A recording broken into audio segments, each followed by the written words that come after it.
morning and welcome to The Skinny for Friday, January 31st. I'm Mitch Perry, the senior political reporter for the Florida Phoenix, joined today by my colleagues, creative loafing editor-in-chief Ray Roa and best-selling author and independent reporter Ben Montgomery. Good morning, guys.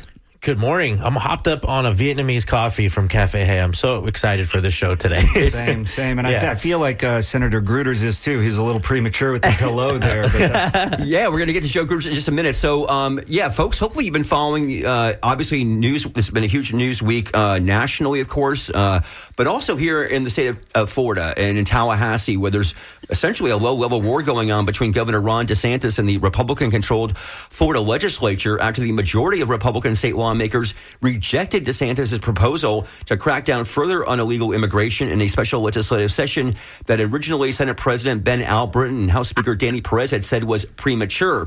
Now, as part of that original call, DeSantis also wanted the legislature to look at some other very tough proposals on the citizen-led constitutional amendment process. And while that was not addressed this week, it's not going away. And you're going to want to know what he's intending to do on that because he's still angry about the amendments on cannabis and on abortion rights that came so close to passing in November. So we're going to talk to somebody about that later in the show. But first, so state lawmakers did gavel in for a special session on Monday, but they stunningly announced that instead of taking up some of the bills being pushed by the governor, they announced they were going to push their own alternative bill on immigration.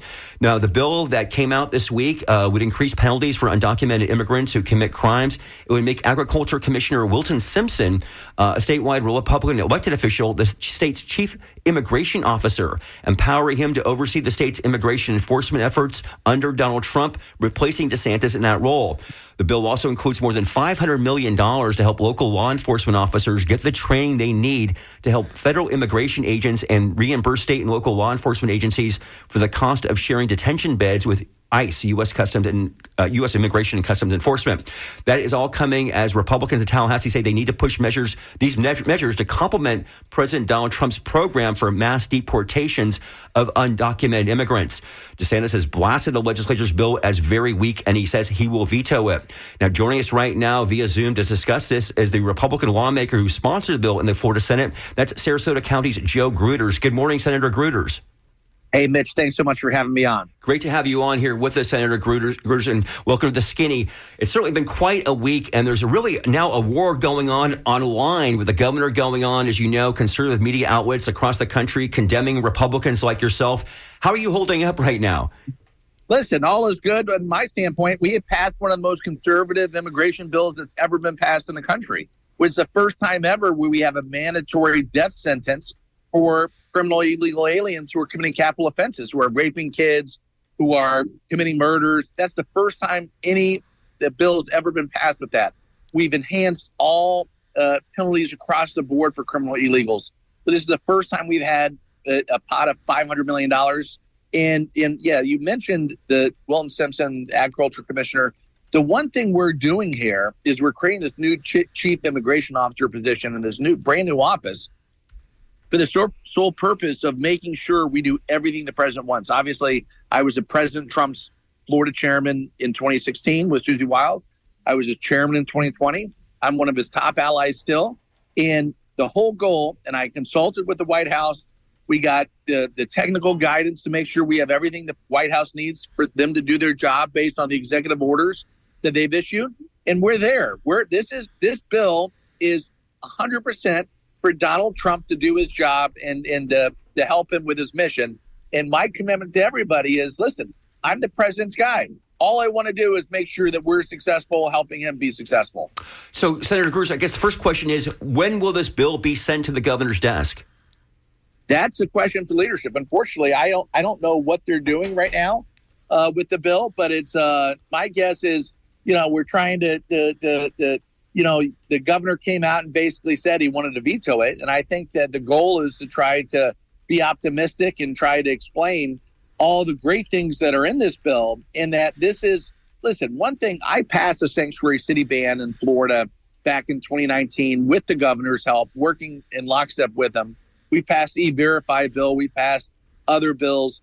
But you know what this bill did? It goes and it fixes some of the loopholes that were created from that first bill. In terms of E-Verify, we put more teeth into this bill. We're making everything we're doing now better. And so I think that when you sit back and explain, this is exactly what we're doing, this is exactly what the president needs, I think long term, I'm still holding out hope that that cooler heads can prevail and that we can get together and pass this good bill. Yeah, and I don't want to get too much into the strategy here, but I know that, as you said, the governor has already said he's going to veto it when it does hit his desk. And the question is, then can you override that veto? We know in the House of Representatives, even though there's been one person who says now he's going to switch his vote if it comes back to him, there's a veto-proof majority in the House. In the Senate, that's not the case. The vote was 21-16 there. 6 Republicans joined all the Democrats in voting against it. And we know in the 3 cases, I believe, those are close DeSantis allies. They're not going to probably flip, but there's a couple that perhaps could. Again, not want to get too ahead of ourselves, but this is really we know is going to happen, Senator Gruters. He is going to veto it. You still, believe very strongly in this bill. Do you think you can get the Senate override that in the Senate? I don't know if we'll be able to override it, but listen, I think at the end of the day, we have to help the president out. We have to come together, and this bill is very good. But listen, we're going to continue to work and make sure we do whatever the president wants.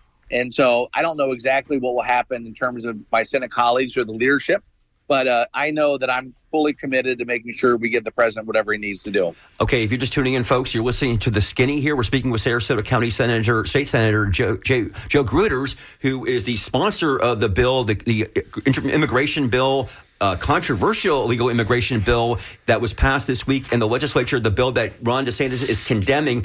And Senator Gruters, let's go to, I think, one of the main components of it that is not only letting DeSantis run roughshod in criticizing this, but also others who I know have been tweeting out madly this week, and they say they're not trusting the fact that the bill, you're taking the power away from the governor and putting it in the hands of the agriculture commissioner, Wilton Simpson, because they say, look, agriculture kind of takes a blind eye to some of this illegal immigration. It helps, our economy, et cetera. We have so many people that work in this underground economy. So they're not going to, his office won't be that tough on it. And it's kind of giving away the game. And that's been the number one, I think, criticism that they've been running with all week long.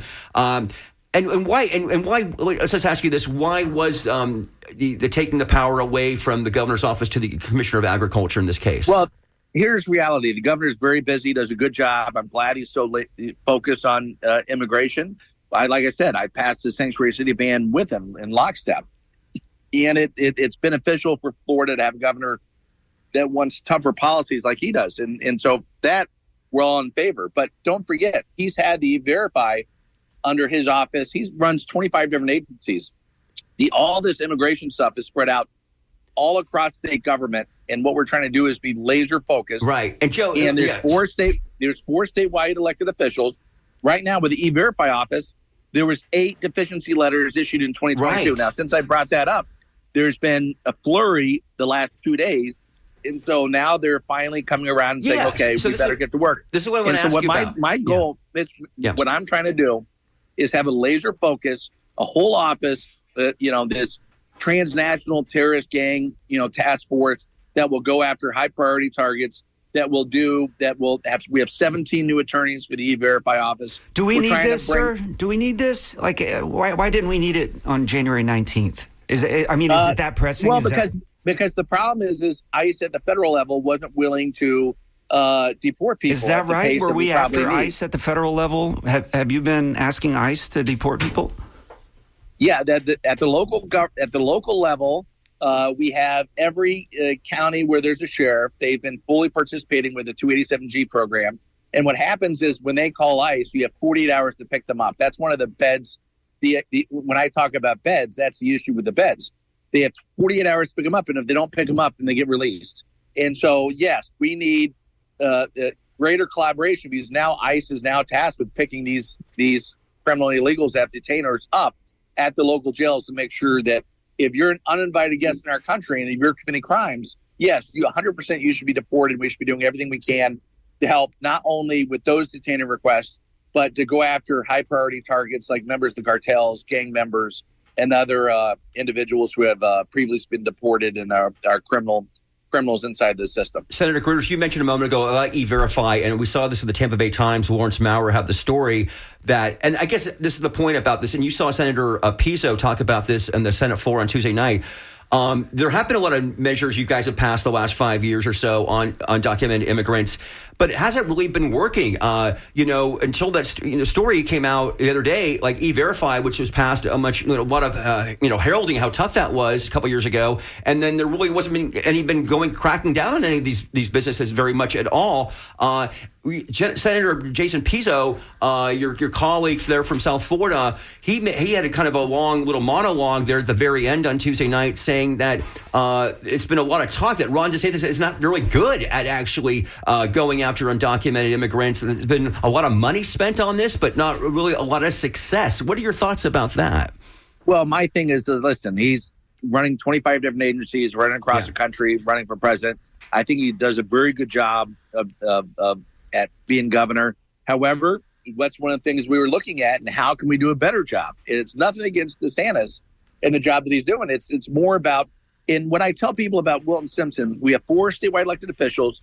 He's the only one that's going to be around that's elected after 2 years. And so here's a guy that's probably one of the most successful individuals in elected government in the state of Florida, has had over 1,000 employees over the years. And if you're looking for a star quarterback to move the ball down the field on this issue here in Florida, Wilton Simpson is a great guy. And just because he's in the ag industry doesn't mean he's going to not do the best job that he can.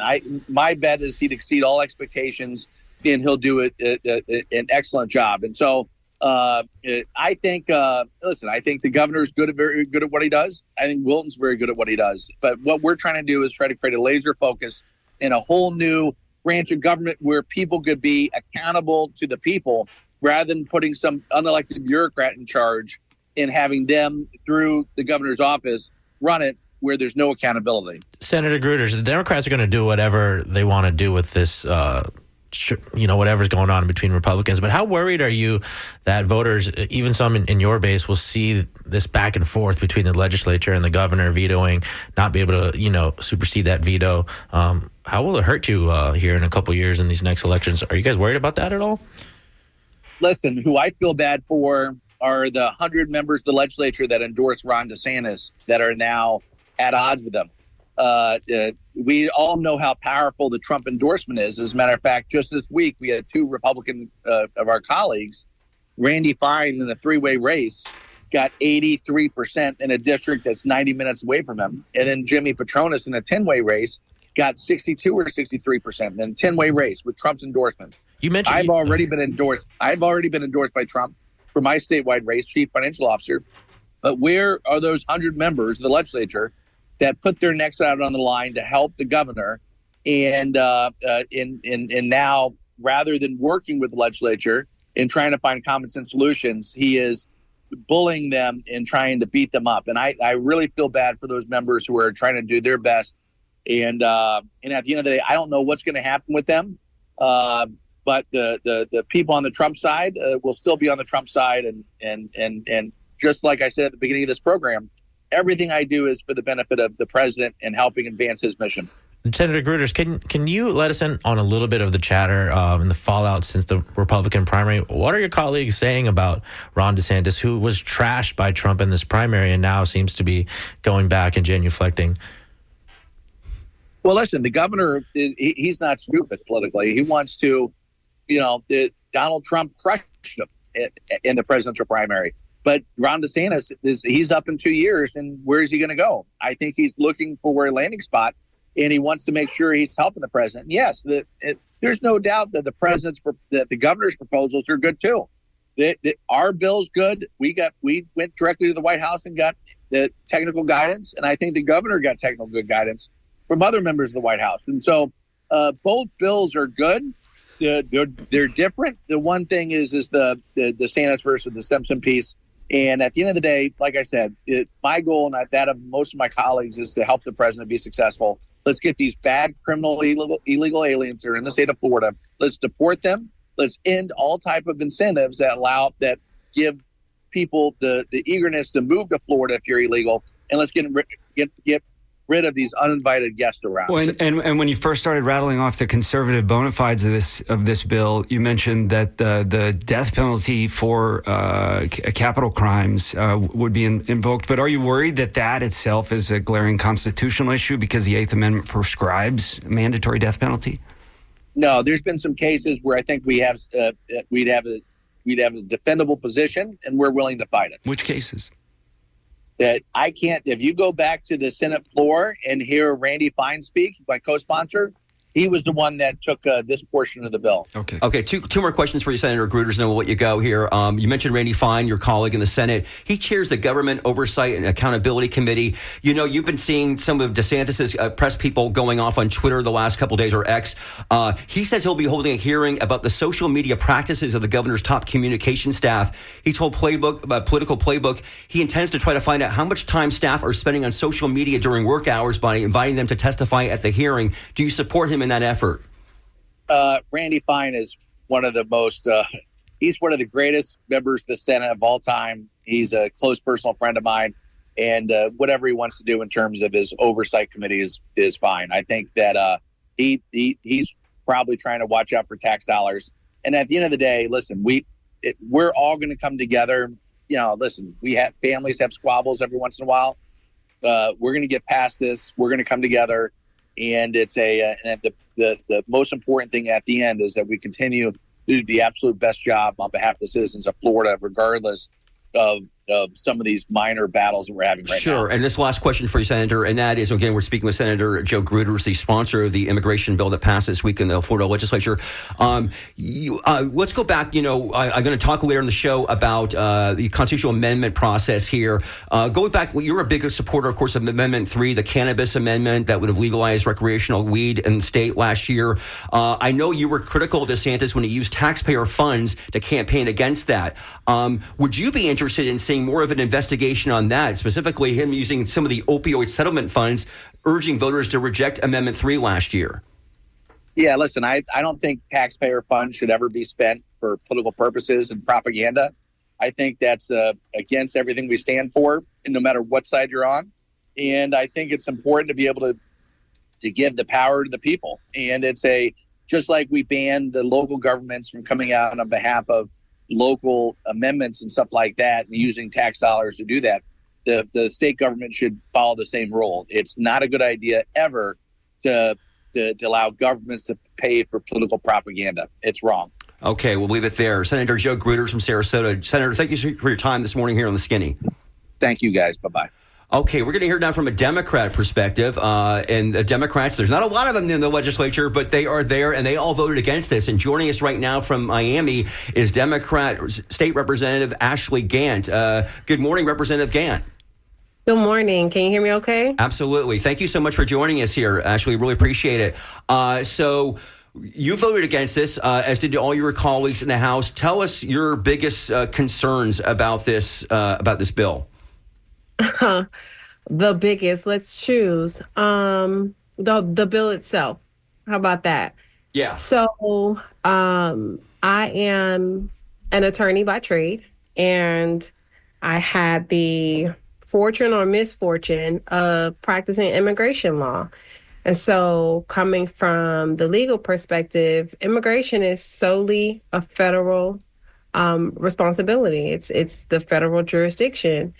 And so while it's postured in the state that, you know, we're doing something about immigration, the fact of the matter is that we can work in tandem with the federal government, but a lot of the things that we saw in the bill is tantamount, in my opinion, to scare tactics. It's unconstitutional portions of the bill, specifically regarding the death penalty. There is case law, settled case law from the Supreme Court regarding the death penalty. And, you know, I gave a brief history of how we got to the point where juries are the determining factors of how the death penalty is concerned. So it's so many different portions of the bill that are concerning. And quite honestly, you know, there are things that are already going on. So, I'm a former public defender. I have a criminal practice. When there's an ICE hold, there's an ICE hold. And they come get them on ICE holds immediately. So, you see it in the system that there's an ICE hold, just like you see if there's another jurisdiction that has a hold on a person when they're in custody. Like those things are already being done. And so it was a lot of duplication of what already exists. And there are things that are just concerning in that bill. And those are some of the reasons that I voted against it. We have not mentioned yet a provision that is also really, I know, unites the Democrats and even some Republicans, and that is removing the in-state tuition waiver for undocumented students, i.e. Dreamers. I don't know if it's true or not. I think Senator Pizzo said this in the other chamber, that if that had been removed, that might have gotten some Democratic votes. We're coming after the election, right? November 2024 here, Donald Trump winning, immigration being a top issue. And it seems in some cases, nationally, we're seeing this with some Democrats having a little bit of a different perspective on this issue, respecting the fact that a lot of Americans do want to do something about this, right? That there has been a lot of folks in the last 4 years crossing the border here. I know, again, you have issues with this overall. Do you think maybe some of your colleagues might have supported this bill if it did not have that repealing the in-state tuition waiver? I have no idea. Yeah. There was that part is egregious in my opinion. When you talk about Dreamers and them going to college and, being productive members of society. I think that provision does not guarantee or even imply any type of safety measure for our state. And the continued commentary was, won't attract undocumented persons to Florida. What? I don't find any logic in that, in my opinion. And, people can believe what they want to believe. If you don't believe in rain, if you go outside and it's raining, you're still going to get wet. So people believe what they want to believe. But that was just, it did not make any sense to me. Like, why is that a thing? Yeah, and as you know, many Republicans supported this a decade ago, including the Lieutenant Governor, Jeanette Nunez. And by the way, just for our listeners, I want to let you know, again, you're listening to Skinny right now. It's 11:29 in the AM. Mitch Perry, Ben Montgomery, Ray Roa. We can't take any phone calls right now. We have a problem with our phone system. If you want to make a comment or a question, you can send us an email at dj@wmnf.org. So you are, of course, Representative Gant, the Democrats are kind of sitting back and watching this fight here between the Republicans. In fact, I thought it was interesting in the media room on Monday in the House, Jackson Peel, who works communications for the House Democrats, he literally brought bags of popcorn for the media to okay, you guys watch the show here. What's it like for you as a Democrat here to see this really war break out between Republicans on this issue? Well,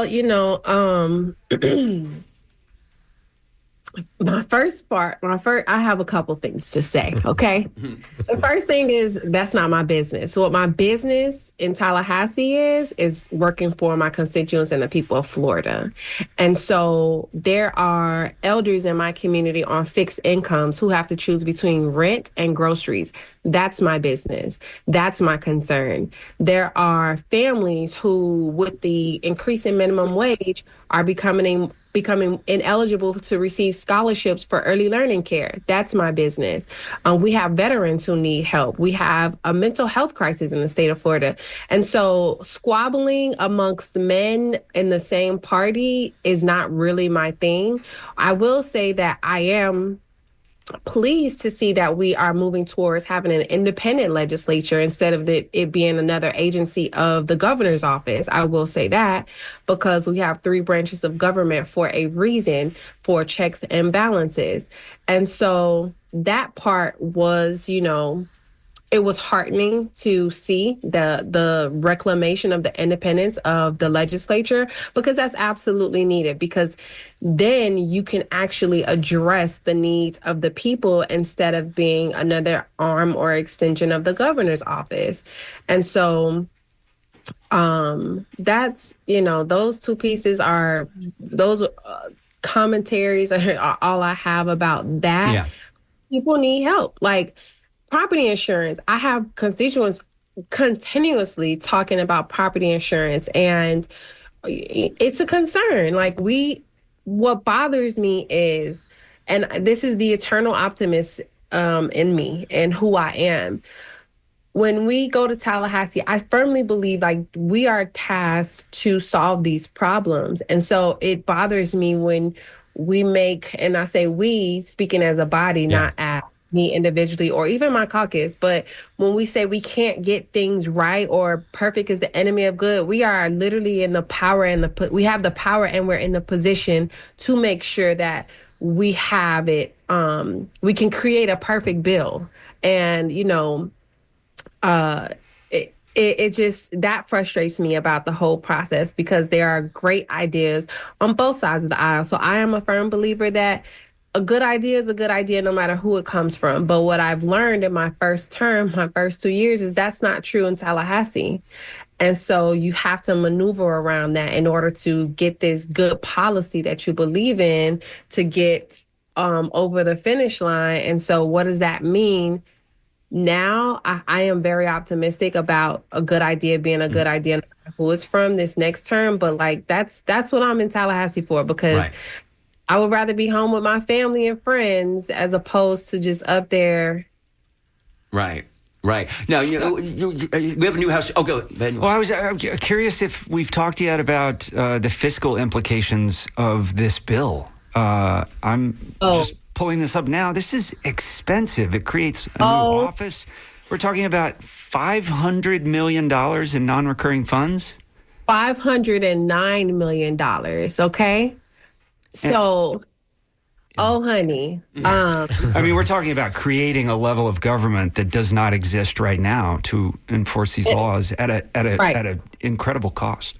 Right. And so, what is the state operating budget, by the way, right now? Well, it was $112 billion last year, I think, right? Or 150, something like that. 115 billion. Yeah. This is a chunk of change. $500 million. It's $500 million. Okay. That can go towards helping families that are on the waiting list for the agency for people with disability, for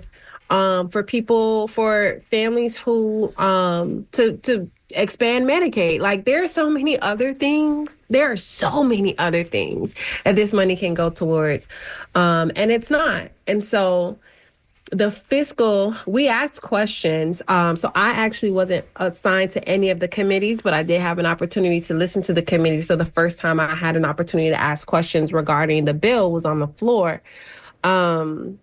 So when it was asked, this money becomes accessible, a state of emergency. So we've been in a state of emergency called by the governor and he just continues to renew it. I don't even know how long he's been doing it, but I know we're in a state of emergency. Correct, for years regarding immigration. So that means that he had at his disposal $500 million already to use for this state of emergency regarding immigration. So effectively, we're looking at his $500 million that he's had, and then this new $500 million, which is $1 billion towards this. What could this $1 billion be used for in the state of Florida for Floridians who really need help? And so that is another concern. I didn't even mention that from the beginning because there's so many things with the bill that I'm like, nah. So yes, the fiscal is very much a concern, and it's coming from general revenue. And so I know that last year, all the arts and culture vetoed items were vetoed. Right, 32 million, a billion, I believe, or 32 million. Yeah. Representative, before we let you go, I do want to know. So It seems like, again, DeSantis and the legislature, like Joe Gruters, we just had on here, who's a big Trump person, they're trying to be more Trumpy here. They're trying to get the support, like, Donald Trump's endorsement of, like, what is the toughest bill. Do you think that we need, because there's already been a lot of money allocated in the legislature for immigration efforts, which you mentioned in the beginning is usually a federal effort, but the state has done a lot on this, that any type of legislation was needed to be done than what we already have going on now? What's your thoughts about that, more on a philosophical level? On a philosophical level, child, no. I think we could have been in special session for things that actually impact our constituents. I don't know the desire. I can't understand the desire, and I don't know the reasons that Republicans have to want to please Trump so much.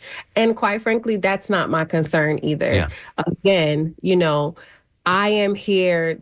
Those people of 109 elected me to provide this type of leadership that comes with the state representative position for them. We have agencies that are understaffed, that needs more staff in order for our systems in the government to run more effectively. You want to know what $500 million could have gone towards? It could have gone towards our state attorneys and our public defenders' salaries that we need all across the state of Florida in order to retain and keep qualified and great talent in those offices, even the AG's office. So there's just so much more that could have been done with this money than in a bill. It creates like a bounty effort for police, a financial incentive for them to catch people. Like, what is that going to look like? And people are actually scared. Constituents are afraid. They're like, well, am I going to be stopped based on how I look? What is it? Questions were asked about what creates that reasonable reason for police officers to stop someone that they think, like, what is it? What's the criteria for a police officer to stop someone and ask them about their citizenship status? Mm-hmm. Like, am I going to be stopped? Mm-hmm. If I have my big fro one day and I'm walking down the street, am I going to be stopped and asked to verify that I'm a Black American? Right. Like, what is it? And I hope that doesn't happen to me, but I hope it does, because the whirlwind of consequences that will come after it will be fun for me. But that level of fear for people who are living with family members who are undocumented and everything, that's something very real. And so for me, it's not a joke. And like I said earlier, I practiced immigration law for only 6 months, because coming from the criminal practice straight into immigration, I thought, oh, this would be a piece of cake. It's less, it'll be less emotional.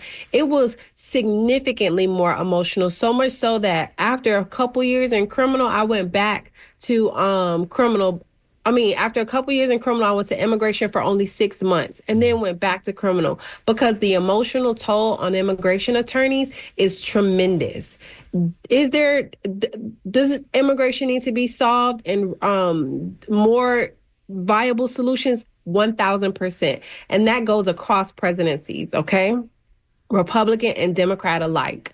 So that's not, we're not going to hang our hat on President Biden did this or, no, it's bipartisan. It needs to be solved, because practicing in the immigration field in that area, it needs some solution. The straw that broke the camel's back for me was going into a hearing for my client and seeing a 3 or 4 year old sitting at the table waiting on their attorney from the Catholic services. Instead of them being in school or pre-K, it was a child who had his feet dangling from the chair. I was like, this is not for me. So, there's a level of humanity that we have to retain, because these borders are imaginary lines. And these are still people. They're still people. And so what I don't like is the rhetoric in the Florida legislature that strips these people of their humanity and like demonizes them as if they're not human beings just like us.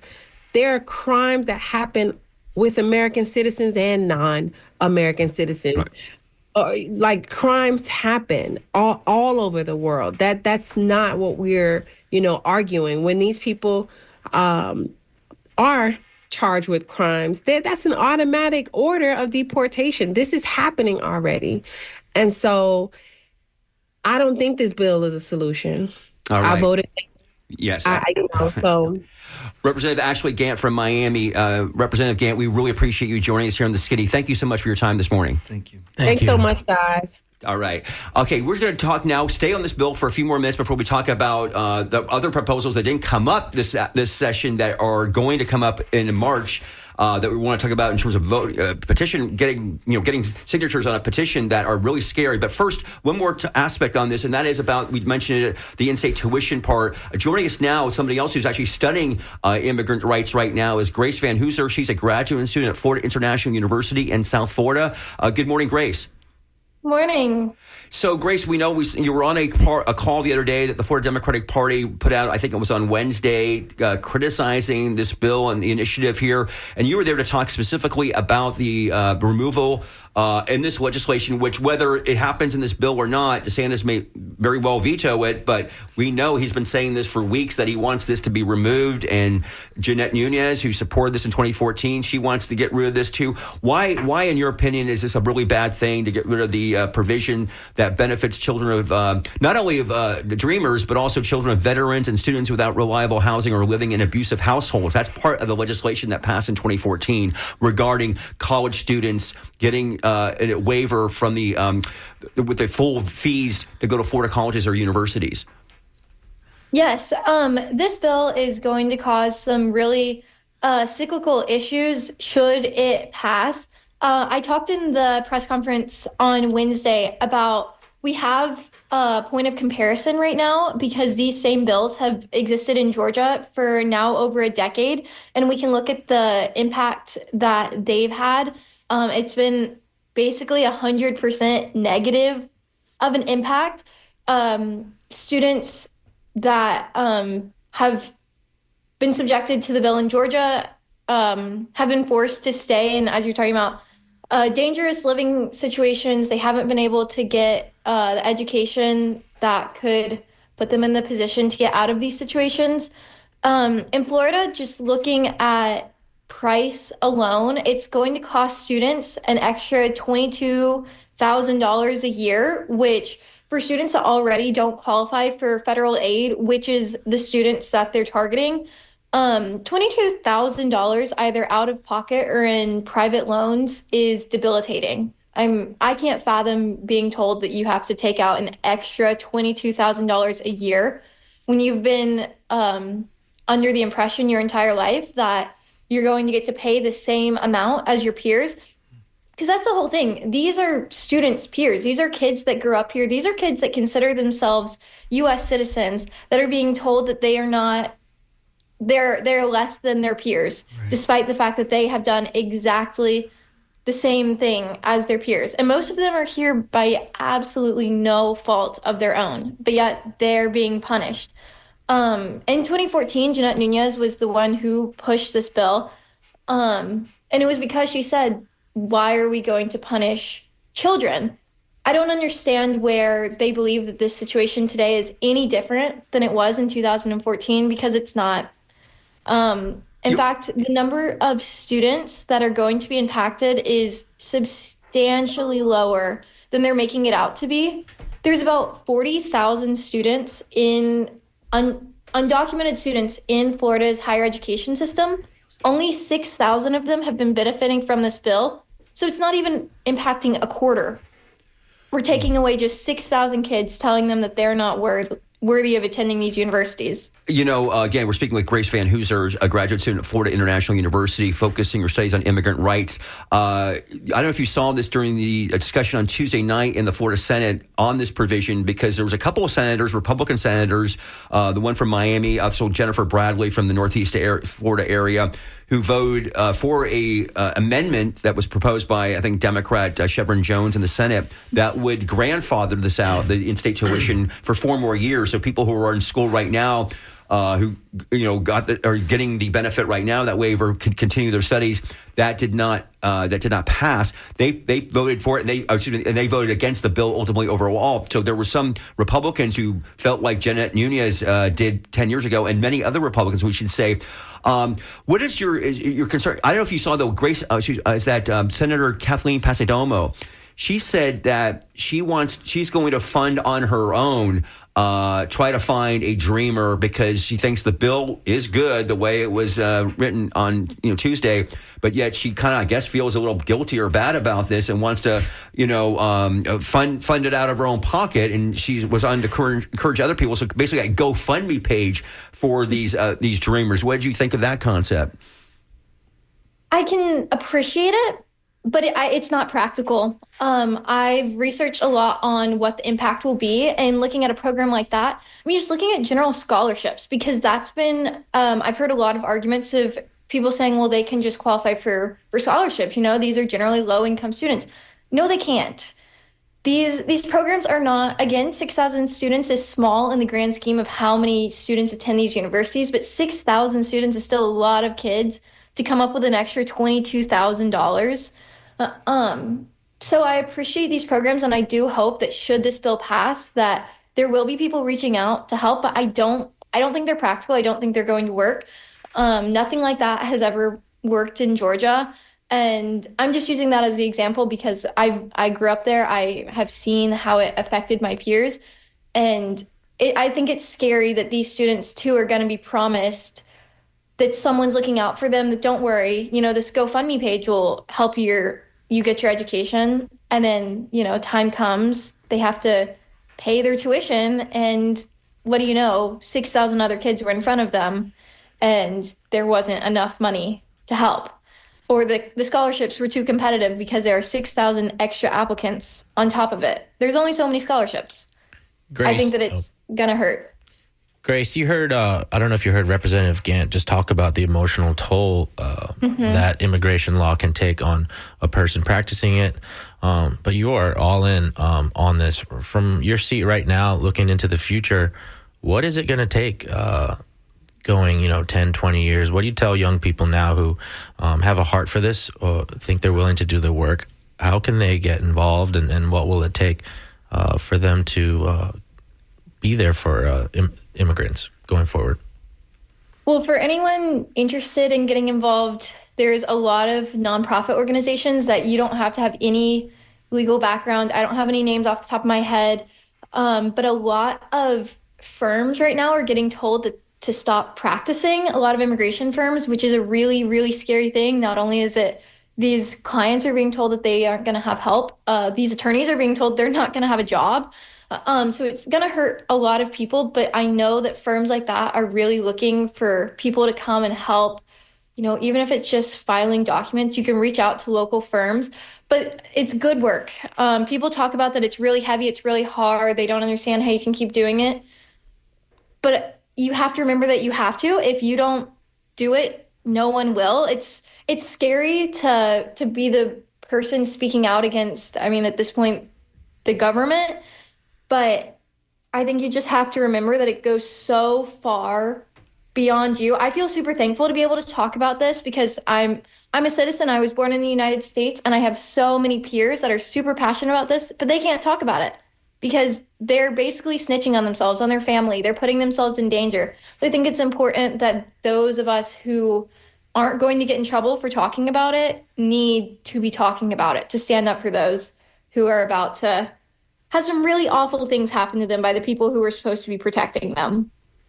All right, Grace, we're going to leave it there. Grace, we appreciate your time so much here this morning talking about this provision. Grace Van Hooser, she's a graduate student at Florida International University, focusing her studies on immigrant rights. Grace, thanks for your time this morning.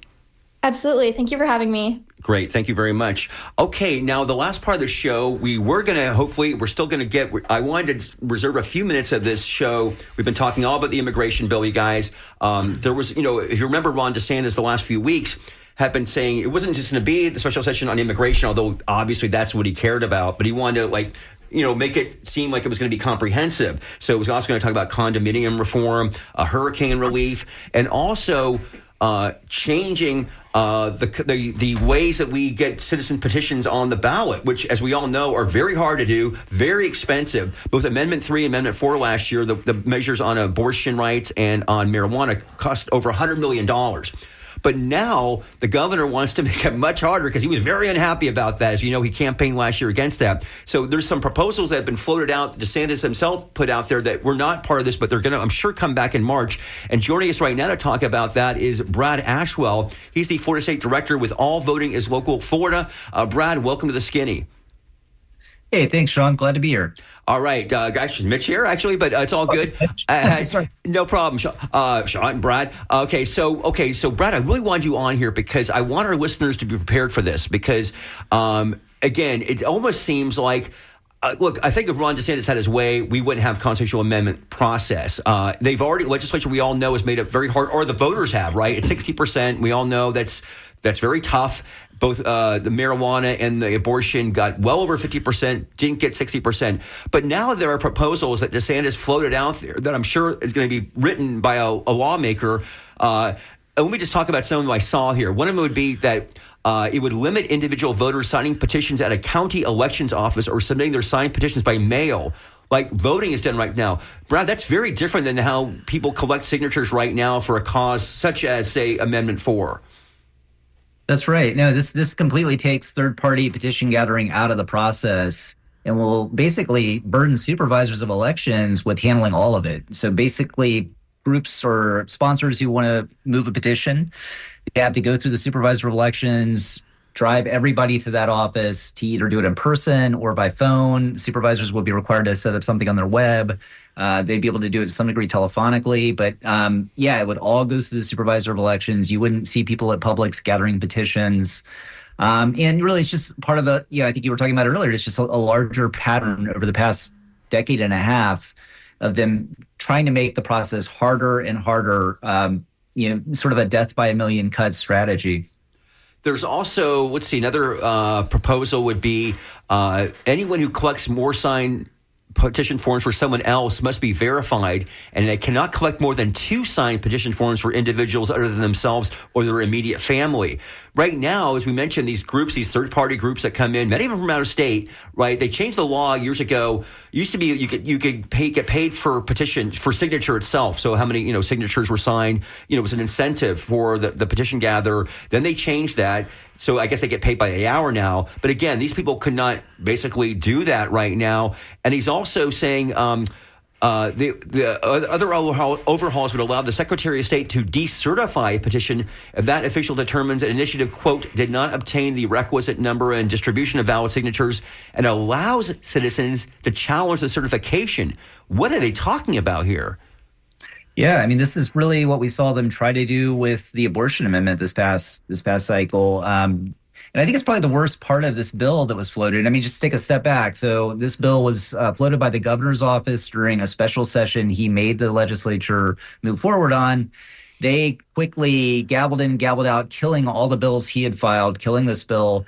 But they did flag that this is going to be back. This is going to be a priority. Representative Malika will be the point person for the House. We don't know in the Senate. We don't really know which proposals in this will be back, but some of the most troubling ones are really these different ways they allow different actors to challenge amendments or get them kicked off the ballot, or even to challenge them after they pass. So the Secretary of State would be able to rescind a ballot position if they deem it invalid in multiple ways. Also, if the Supreme Court weighed in and said that it didn't meet the signature matching requirements, which are both numerical and geographic, they have to get a certain number of petitions gathered in a certain number of counties. It also, I think, honestly, one of the most troubling things to me is this private right of action for any voter to contest an initiative after the election. So after it's been, again, this is going to make the process just incredibly more expensive for those, who want to push an initiative. But after they've already gathered all the signatures, they've already gone through all the hoops to get it on the ballot, voters have voted on it, the majority of voters have passed it, they are going to still allow folks, anyone, to challenge that in court and get it thrown off the ballot, or removed from placement in the Constitution at that point. So that's all new. And then it would also, one little wonky thing in here that could have a major impact is that SOEs would have to cancel any request for an initiative on file if any mail, like on anything they send out, bounces back to them. And that's been an issue on multiple fronts. We've seen a lot of people being kind of bumped from the voter registration rolls into inactive status because, supervisors will send a mailing out to a lot of voters. And, if it bounces back undeliverable, if the voter just doesn't get it for some reason, they then are kicked into, they get a 30-day notice. And then if they don't respond to that, they get moved into inactive status. And then the next step is they get removed from the rolls. So, that's kind of the bigger problem with that, but it would also impact this initiative process. And, but yeah, really the big thing is this Secretary of State power to rescind it, the private right of action. And also, it basically has a lot of provisions that'll make ballots more confusing. And this is already something voters are, really daunted by. And especially when the legislature puts a lot of amendments on the ballot that are confusing, a lot of tax-related amendments, and the language can be really confusing. And it's limited to 75 words. Right. But then there's also a fiscal analysis. And traditionally that's been done by, Amy Baker's office, right, which is very nonpartisan. Nonpartisan, very professional. They know what they're doing, and it replaces them with a 3-person panel of people all picked by the governor, and then that panel submits their report of the fiscal impacts to the Secretary of State, who's also appointed and serves at the pleasure of the governor, and takes the Supreme Court review out of the process for the fiscal analysis anyway. So wow, very far-ranging. Brad, we're going to have to go right now, Brad, but I wanted to get John here to tell our listeners about this because, again, it's going to come up in March, right, when the session begins. And really, as we all know, this is like some of the few ways that progressive ideas can actually manifest themselves into laws, and they're trying to throttle this. And any thoughts you think it has a chance of getting through this year? Yeah, it really does. There's a lot of them. They've been building it. Yeah, I mean, I just want to say, direct democracy is an essential part of the freedom that empowers voters to pass people-centered policies. I mean, thanks to the initiative process, we've had term limits, we've raised the minimum wage, we've protected our beaches from oil drilling. It's probably the only way a lot of things will pass when the legislature just refuses to deal with an issue or they have too many special interests, like keeping them from dealing with an issue that actually impacts people's lives. So, it's very important to protect this process. Brad, in the early stages of this, have you been able to identify any potential Republican support that may be able to help you kind of defeat this? Not yet. I think we're still trying to see where the fault lines are, and I think it's going to be one of those things where the devil's in the details, where we see people who are just, their stomach, certain things don't sit with them well. But at this point now, it's looking pretty bad. Wow. Okay. On that discouraging note, we're going to leave it here. Brad Ashwell. Have a good day. Man, this weekend's going to be awesome. Yeah, I know. It's so fun. Brad Ashwell is the Florida State Director with All Voting is Local Florida. Brad, thank you so much for joining us here on The Skinny. Okay, thanks for having me. See you. Absolutely. Okay, guys, we got a minute left to go here. What are you guys watching next week? Oh, man. Well, we haven't talked about the federal stuff going on here, right? Like with the president. And we're raising money next week. Oh, correct? No, 2 weeks. February 21st. Yeah. 3 weeks. 3 weeks. We want to get our listeners thinking about it, though, definitely. Yes. Yeah. But pull that money out. Just get it ready. Set it on the coffee table so it's just there on your mind. By the way, we just celebrate, I think this is the 2-year anniversary, roughly the end of January is when we started this 4 years ago. Been at it 2 years. My favorite thing, I get a text from my beautiful wife, Danielle, or a phone call as the show starts, and I'm like, hey, I'm on the air. And she goes, oh, yeah, I forgot. I'm like, it's been 2 years. But this has been a lot of fun, and I'm super grateful to the station for hosting us and having us in between Joe Ellen, who's sitting in Studio One, and Mr. Dingfelder, as I know him, who's my science teacher on Down and Dirty. It's been a pretty cool run. Yeah, and hopefully, again, you got to some information today. We heard from the bill sponsor of this controversial immigration bill, and this is wild, you guys. This big fight between Ron DeSantis and the legislature. Finally, after 6 years, some pushback. It was interesting to hear Representative Gant kind of be heartened in a way. It's really interesting. But then you heard Senator Grutter say, listen, families have squabbles, but we are going to come back together. So, we can focus on all this stuff, but we know how this ends. And I think the show is about to end. Thank you so much for spending the last hour with us here on WMNF Tampa. My name is Ray Roa. On behalf of my co-hosts Mitch Perry and Ben Montgomery, and also Joe Remo on the phones for us today. Skip Sassy on the boards. Please stay tuned to WMNF. As I said, Joe Ellen is in Studio One with Art in Your Ear. And in about 20 seconds, you get a nice, refreshing dose of NPR news. Have a good weekend, everybody.